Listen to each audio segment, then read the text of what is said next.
கெட்ட நேரத்திலயும் ஒரு நல்ல நேரங்கிற மாதிரி இந்த மழை வெள்ளத்தால கீர்த்தி சுரேஷ் வீட்ல ஒரு நல்ல விஷயம் நடந்திருக்கு.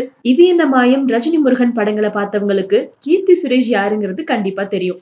இவங்க பாட்டிக்கு ஆபரேஷன் பண்றதுக்காக டிசம்பர் 1 டோட்டல் ஃபேமிலியோட சென்னையில இருந்திருக்காங்க.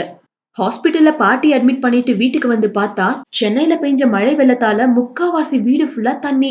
ஒரு வழியா தண்ணியில ஃப்ளோட் ஆன பொருட்களை எல்லாம் எடுத்து மேல வச்சுட்டு 2 நாள் மொட்டை மாடியிலேயே இருந்திருக்காங்க. கரண்ட் ப்ராப்ளம்னால கீர்த்தியோட பாட்டிக்கு நடக்க இருந்த ஆபரேஷனையும் டாக்டர்ஸ் கேன்சல் பண்ணிட்டாங்க. சரின்னு அடுத்த நாள் பேப்பர் எடுத்து பார்த்தா அந்த ஹாஸ்பிட்டல்ல ஐசியூல இருந்த சில பேஷண்ட்ஸ் ஆர்டிபிஷியல் வென்டிலேஷன் இல்லாதனால இறந்து போயிட்டாங்கங்கிற நியூஸ் வந்திருக்கு. சப்போஸ் கீர்த்தி சுரேஷோட பாட்டிக்கும் ஆபரேஷன் நடந்திருந்தா அவங்களும் அந்த ஐசியூ வார்டுல தான் இருந்திருப்பாங்க. நல்லவேளை எங்களுக்கு அந்த மாதிரி எந்த ஒரு தவறும் நடக்கல. இந்த ஒரு இன்சிடென்ட்ட என்னோட வாழ்க்கையில மறக்கவே முடியாதுன்னு சொல்ற கீர்த்தி சுரேஷ் இப்ப ஃபேமிலியோட கேரளால இருக்காங்க.